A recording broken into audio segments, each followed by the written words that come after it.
আল্লাহ নবী বলেন, সালাসাতুল লা ইউকাল্লিমুহুমুল্লাহু ইয়াওমাল কিয়ামা ওয়া লা ইয়ানজুরু ইলাইহিম ওয়া লা ইউযাক্কিহিম ওয়া লাহুম আযাবুন আলীম।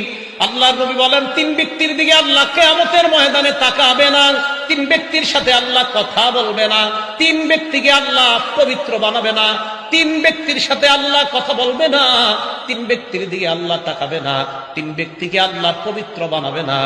এক নাম্বার শাইখুন জানিন, বৃদ্ধ বয়সে যেই বৃদ্ধ ব্যভিচার করে তার দিকে আল্লাহ তাকাবে না, তার সাথে আল্লাহ কথা বলবে না, এই ব্যক্তিকে আল্লাহ পবিত্র বানাবে না। দুই নাম্বার, ওয়া মালিকুন কাজ্জাব, মিথ্যাবাদী শাসকের সাথে আল্লাহ কথা বলবে না, মিথ্যাবাদী শাসকের দিকে আল্লাহ তাকাবে না। তিন নাম্বার, ওয়া আইলুন মুস্তাকবির, অহংকারী দাম্ভিকের সাথে আল্লাহ কথা বলবে না, অহংকারী দাম্ভিকের দিকে আল্লাহ তাকাবে না, অহংকারী দাম্ভিককে আল্লাহ পবিত্র বানাবে না।